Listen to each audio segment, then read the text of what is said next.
Selamat malam, saudara-saudara seiman, Bapak Ibu. Kita berjumpa lagi dalam program Renungan Malam Gereja Toraja Jemaat Satria Kasih.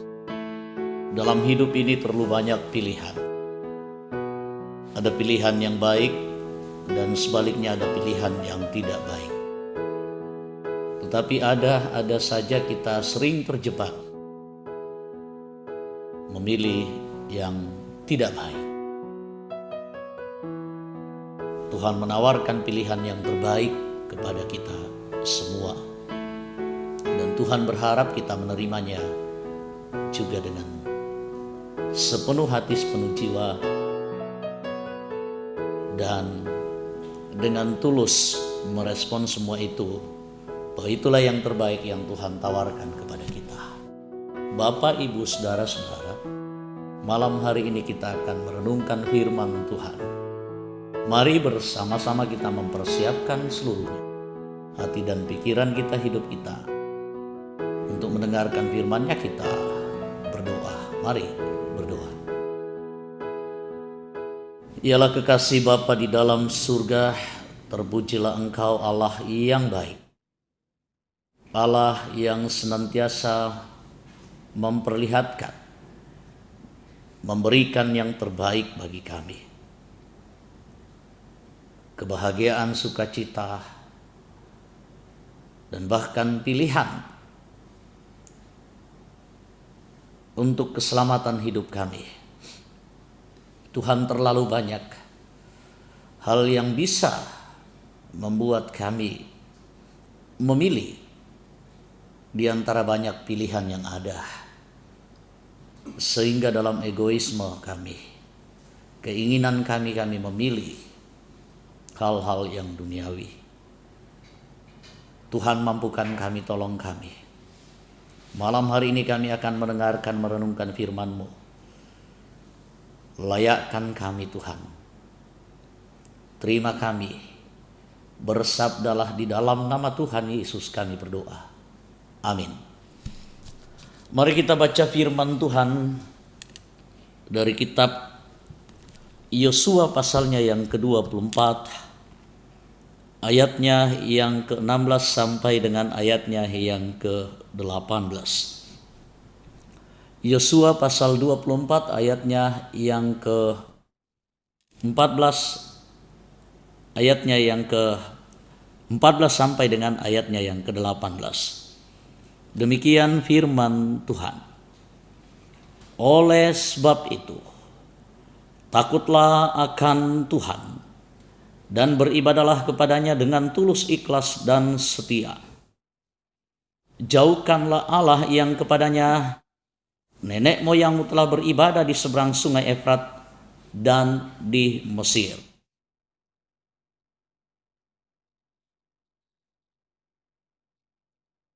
Tetapi jika kamu anggap tidak baik untuk beribadah kepada Tuhan, pilihlah pada hari ini kepada siapa kamu akan beribadah. Allah yang kepadanya nenek moyangmu beribadah di seberang sungai Efrat, atau Allah orang Amori yang negerinya kamu diami ini.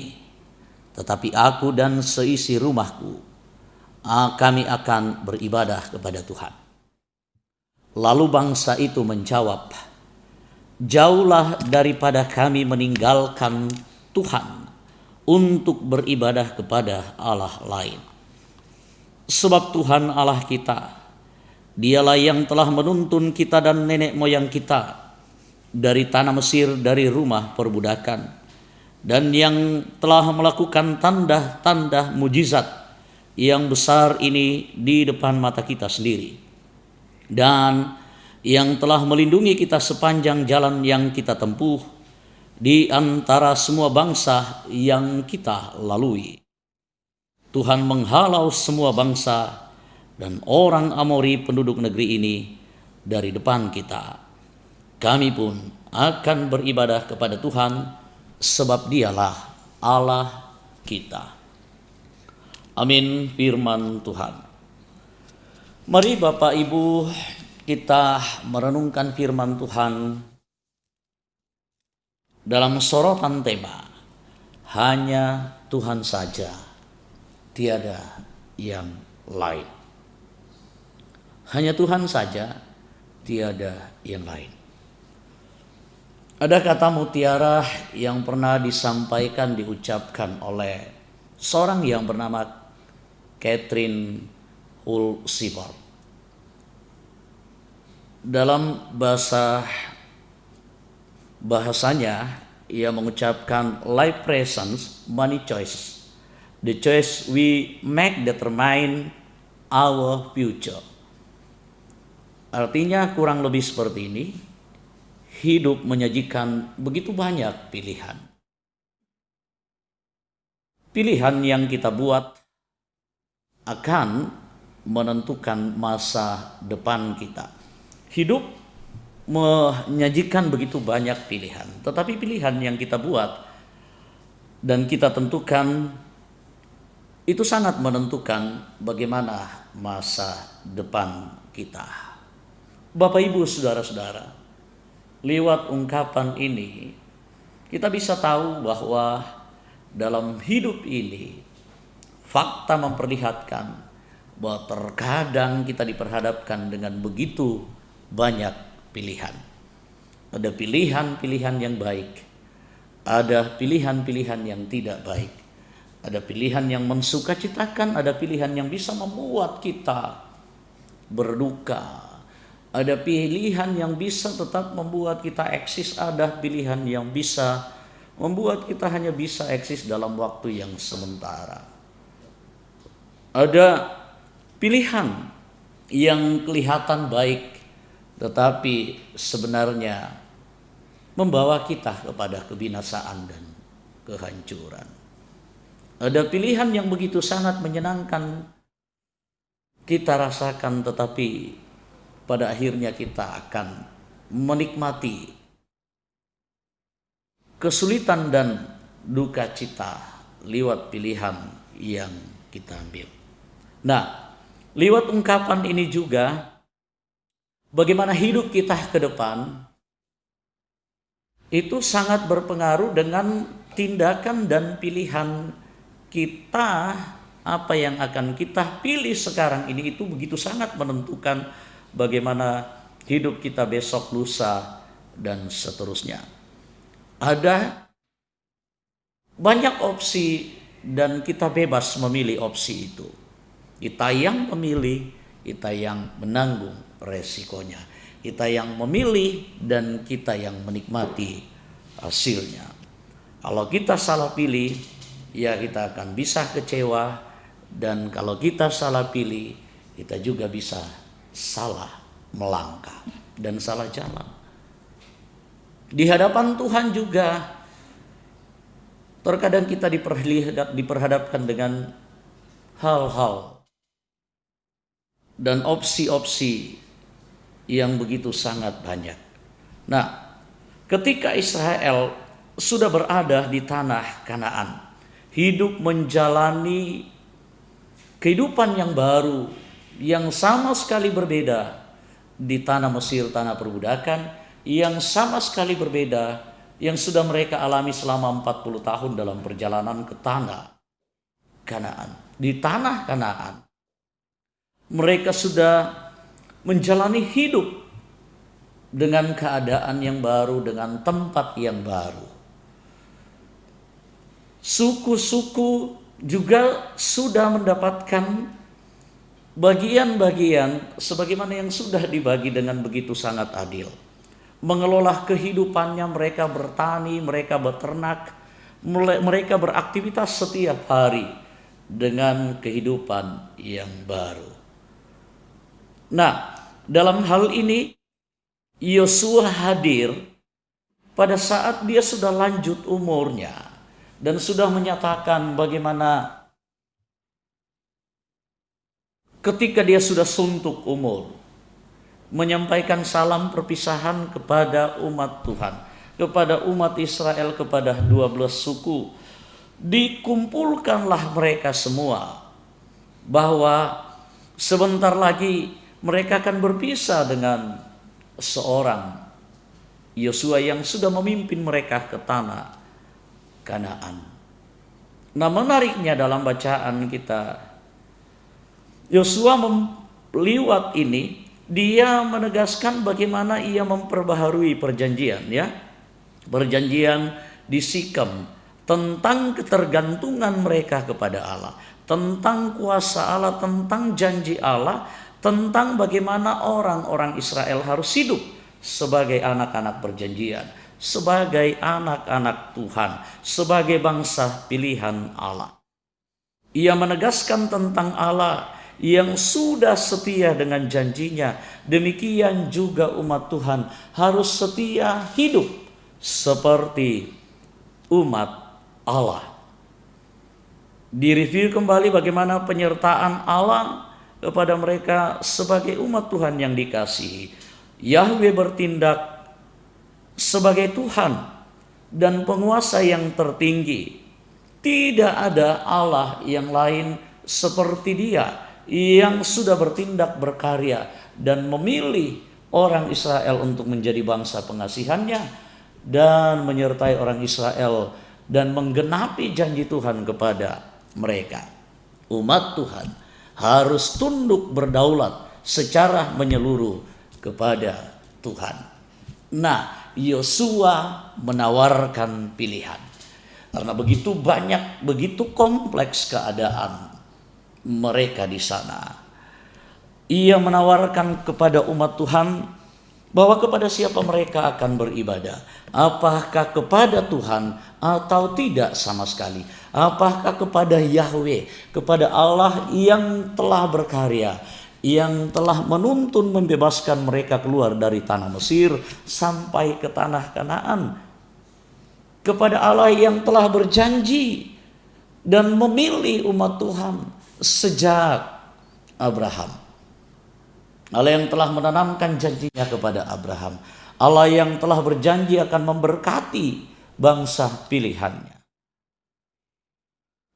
Yosua menawarkan apakah mereka akan beribadah atau beribadah kepada Tuhan atau beribadah kepada ilah-ilah, kepada dewa-dewa di seberang sungai Efrat. Mengingatkan bagaimana Abraham meninggalkan Allah-Allah lain, bagaimana umat Tuhan meninggalkan dewa-dewa dan berkomitmen mengikut Tuhan, menyembah Tuhan sebagai Tuhan yang satu-satunya. Nah, Bapak Ibu saudara-saudara, dikatakan di sini dewa-dewa yang dimaksud, dewa-dewa di sungai, di seberang sungai Efrat, dewa-dewa yang dulu disembah oleh nenek moyang mereka ketika mereka berada di Mesir, dan banyak dewa-dewa yang ada di sekitar mereka di tanah Kanaan. Disebutkan di situ dewa-dewa orang Amori. Nah, pilihannya tergantung kepada umat Tuhan. Mau menyembah dan beribadah kepada Tuhan atau meninggalkan Tuhan dan menyembah dewa-dewa orang yang ada di sungai Efrat, dewa-dewa yang disembah oleh nenek moyang mereka, atau dewa-dewa orang Amori. Ada dua pilihan. Nah, Bapak Ibu saudara-saudara, lewat pilihan ini Yosua dan keluarganya dan seisi rumahnya menegaskan dengan komitmen yang tinggi, menyatakan kesetiaannya bahwa mereka dan seisi rumahnya akan menyembah Tuhan yang satu-satunya, Yahweh yang satu-satunya itu. Ada pilihan yang ditawarkan, menyembah Tuhan atau tidak sama sekali. Menariknya, komitmen ini diikuti oleh bangsa Israel dengan melihat bahwa Allah yang disembah nenek, Allah yang disembah mereka adalah Allah yang sudah menuntun mereka keluar dari tanah Mesir, menikmati janji Tuhan di tanah Kanaan.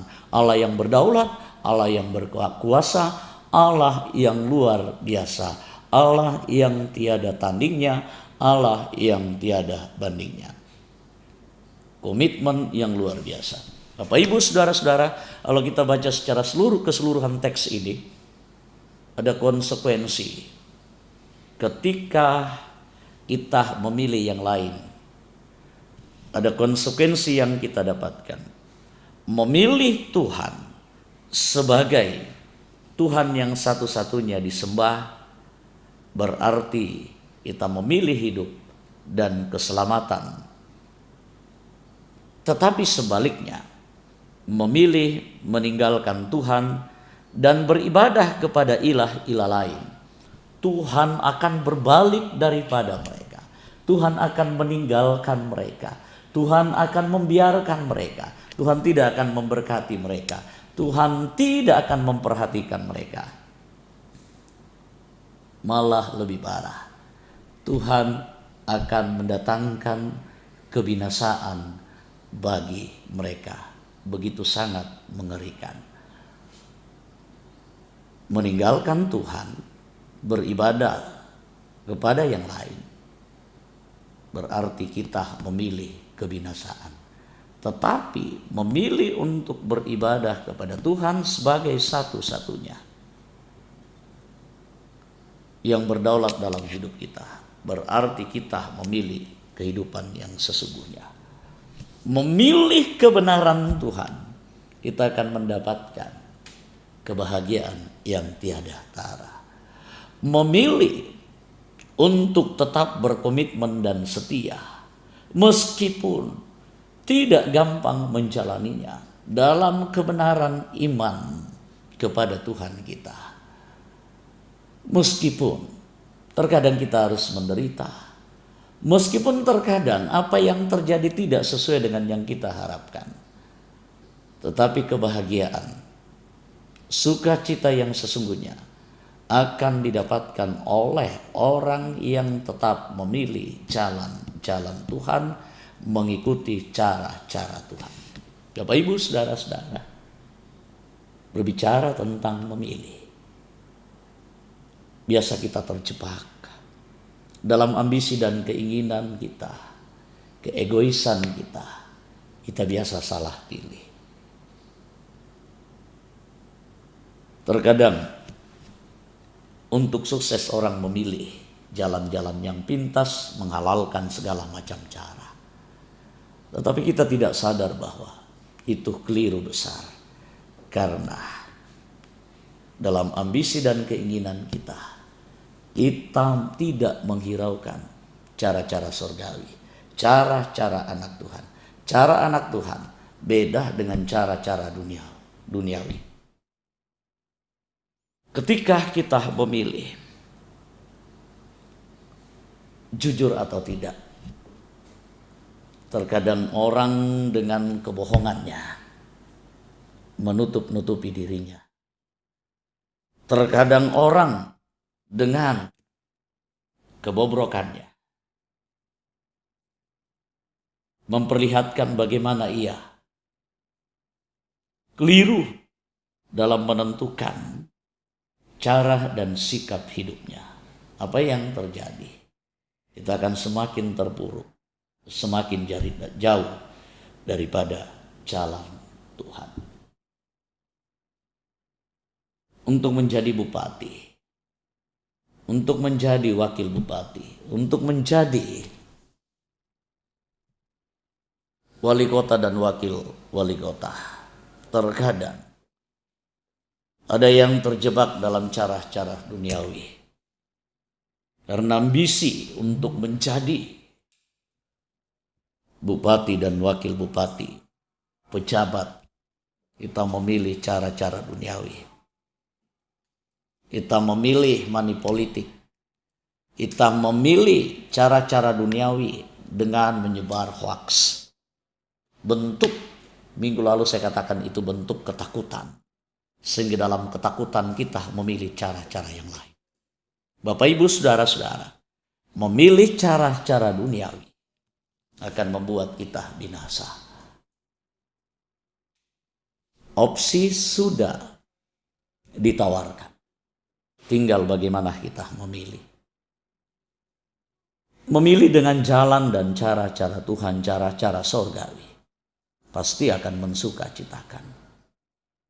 Tetapi memilih dengan cara-cara duniawi, jauh daripada cara-cara Tuhan, akan membuat kita binasa dan tidak akan membuat hidup kita ini berarti.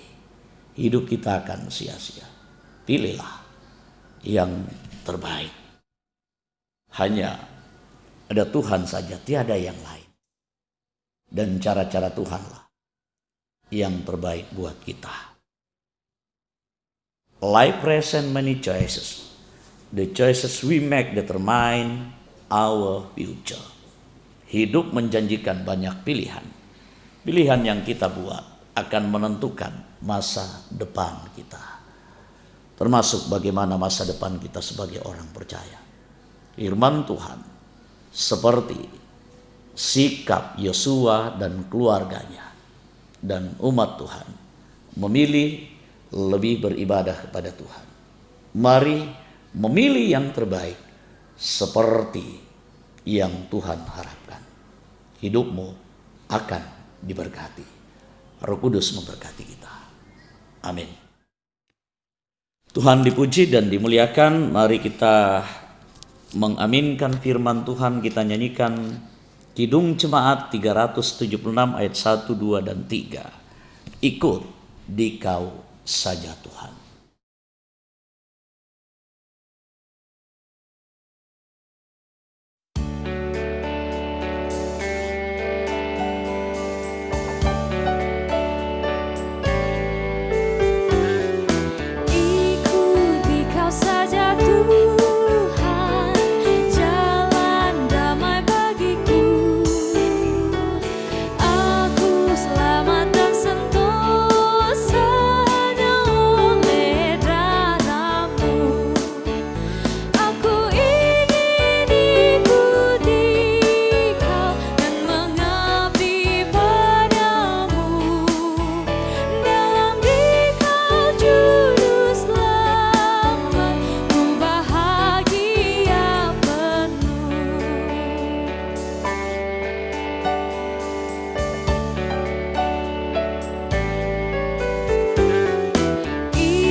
Mari kita satu dalam doa, kita berdoa.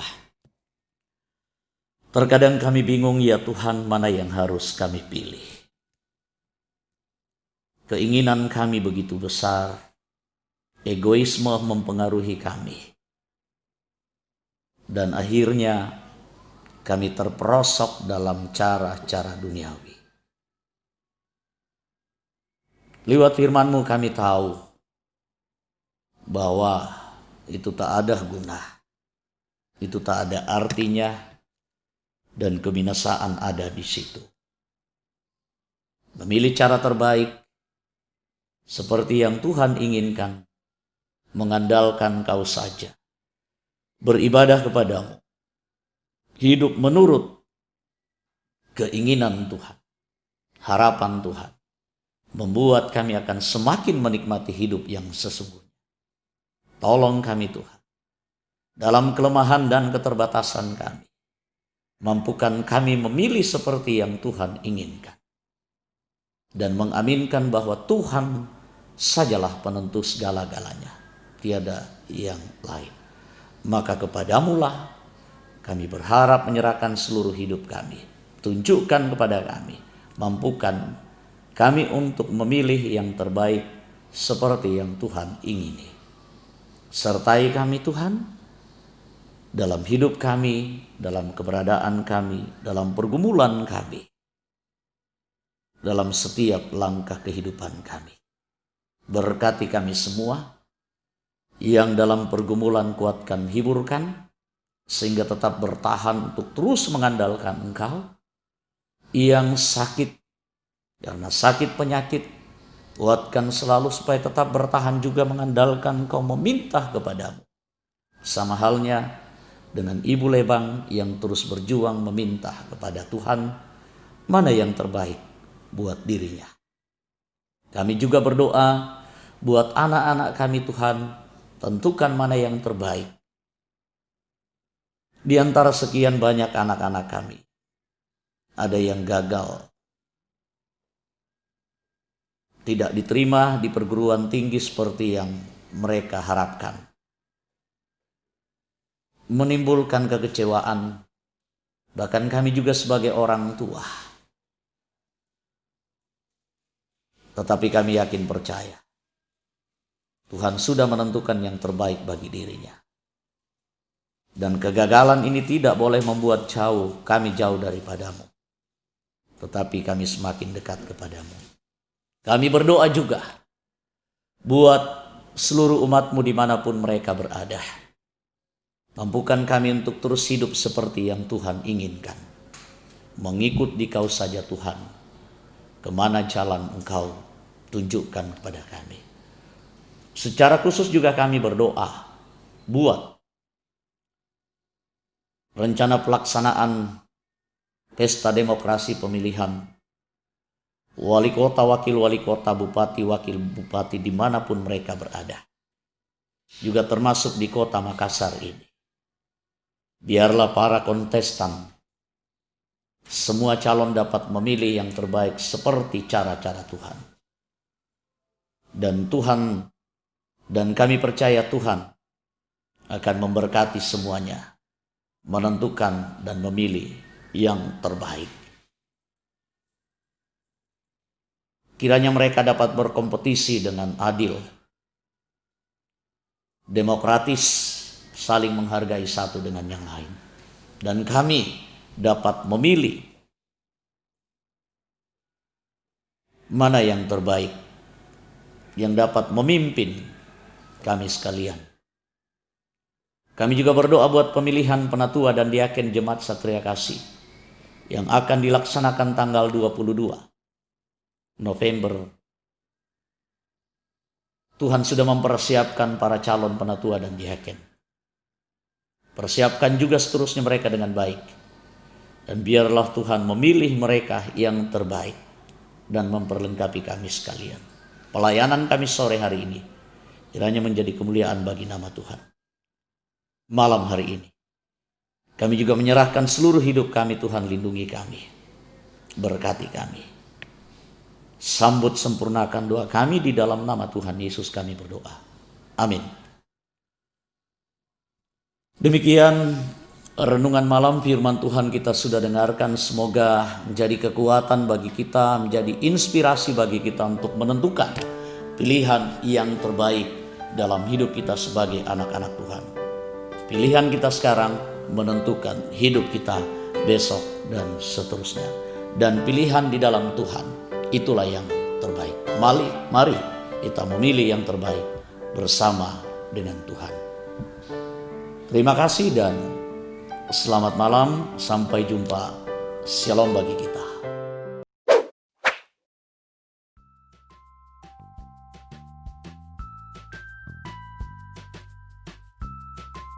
Wah, shalom. Shalom. Saya datang membawa dokumen untuk pemilihan penatua dan diaken Jemaat Satria Kasih. Ya, terima kasih, saya sudah menunggunya dan saya sudah menyiapkan diri untuk memilih. Terima kasih Bapak. Terima kasih. Ya, shalom, Tuhan berkati. Bapak Ibu, saudara-saudara, saya sudah menerima dokumen dari panitia, dokumen pemilihan penatua dan diaken Jemaat Satria Kasih periode 2021 sampai dengan 2023. Kita periksa Bapak Ibu isi dari amplop ini. Ya, ada amplop besar dan isinya terdiri dari panduan cara memilih calon penatua dan diaken. Ini terlebih dahulu kita membacanya dengan secermat mungkin sebagai panduan kita untuk menentukan siapa yang akan kita pilih menjadi penatua dan diaken. Dan ini pun dokumen penting dari panitia tentang kuota. Berapa kuota penatua dan diaken tiap kelompok yang akan kita pilih. Di situ ada kelompok 1, 2 sampai dengan kelompok 9. Lalu di tangan saya juga ada amplop kecil yang berisi kertas suara. Di dalamnya lengkap, terdiri dari nama-nama calon penatua dan diaken mulai dari kelompok 1 sampai dengan kelompok 9. Cara untuk memilih, kita memilih penatua dan diaken sesuai dengan kuota yang sudah ditetapkan. Saya akan memilih mulai dari kelompok di mana saya berdomisili. Saya kebetulan berdomisili di kelompok 6, sehingga kita dapat mengetahui bahwa kelompok 6 kuota untuk penatua dan diaken itu sebanyak 4 dan kuota untuk penatua 4 dan kuota untuk diaken itu sebanyak 4. Saya memilih mencentangnya, melingkarinya.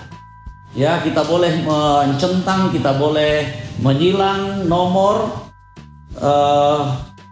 dari calon penatua dan diaken. Ya, lalu saya pilih sesuai dengan kuota yang sudah ditetapkan. Saya memilih penatua ada 4 orang dan diaken ada 4 orang. Lalu sesudah itu saya kemudian juga berhak untuk menentukan memilih penatua mulai dari kelompok 1, 2, 3 sampai dengan ke-9. Sehingga kewajiban saya juga adalah memilih penatua dan diaken di masing-masing kelompok sesuai dengan jumlah kuota. Di kelompok 1 ada 4 penatua yang saya pilih, di calon diaken ada 4 yang saya pilih. Terus saya melanjutkan di kelompok 2 ada 3 penatua yang saya pilih dan ada 3 diaken yang saya pilih. Kemudian kelompok 3 ada 5 penatua dan 5 diaken yang saya pilih. Dan di kelompok 4 ada 3 penatua dan 3 diaken yang saya pilih. Di kelompok 5 ada 5 penatua dan 5 diaken yang saya pilih. Kemudian saya memilih juga untuk di kelompok 7 ada 5 penatua dan 5 diaken. Kemudian saya juga memilih penatua dan diaken di kelompok 8 masing-masing, 4 penatua dan 4 diaken. Dan yang terakhir saya juga memilih penatua dan diaken yang ada di kelompok 9. Saya melingkari atau menyilang sebanyak 7 penatua dan 7 diaken. Sesudah itu kertas suara saya lipat dan saya masukkan ke dalam amplop yang sudah tersedia. Bapak Ibu, jikalau kita di satu rumah tangga memiliki 4 orang yang berhak memilih, berarti kita mendapatkan 4 amplop yang di dalamnya ada surat suara. Jikalau kita ada 5 berarti kita mendapatkan 5. Jikalau kita ada 9, kita juga mendapatkan 9 kertas suara. Sesudah itu Bapak Ibu Saudara-saudara, penting untuk kita ketahui bahwa sebelum kita memilih penatua dan calon diaken, kita menunggu bersama-sama secara menyeluruh panduan yang akan disampaikan dari Gedung Gereja Jemaat Satria Kasih lewat ibadah live streaming, dan pemilihan akan dilaksanakan sesudah kita dipandu lewat doa pada tanggal 22 November 2020 dari Gereja Toraja Jemaat Satria Kasih. Perlu juga kita ketahui Bapak Ibu Saudara-saudara, dari 75 calon penatua dan 76 calon diaken, ada 40 penatua dan 40 diaken yang akan terpilih. Bapak Ibu, nama-nama yang ada di dalam amplop ini yang adalah calon penatua dan diaken juga sudah ditetapkan secara sah dalam rapat pleno Majelis Gereja Jemaat Satria Kasih Jumat tanggal 30 Oktober 2020. Mari kita persiapkan seluruh hidup kita, hati kita, semoga kita digerakkan oleh Roh Kudus untuk memilih hamba-hambanya yang Tuhan akan pakai selama 3 tahun ke depan di Gereja Toraja Jemaat Satria Kasih. Semoga lewat pemilihan ini Tuhan yang dimuliakan. Terima kasih, saya sudah menentukan pilihan saya dan saatnya saya akan memasukkan ke dalam kotak suara. Shalom. Shalom, saya sudah memilih Bapak. Terima kasih, saya masukkan ke dalam kotak untuk diteruskan ke panitia pemilihan. Terima kasih. Terima kasih. Tuhan memberkati. Bapak Ibu, surat kertas suara yang sudah saya masukkan ke dalam amplop, jikalau kita juga berkeinginan mengantarkan langsung ke kantor gereja, ke panitia pemilihan penatua dan diaken, juga bisa kita antar langsung kepada panitia. Kita juga bisa memasukkan langsung ke dalam kotak yang sudah disiapkan oleh panitia. Ya, itu Bapak Ibu Saudara-saudara, terima kasih, semoga apa yang kami sampaikan ini berkenan dan bermanfaat. Terima kasih, Tuhan memberkati.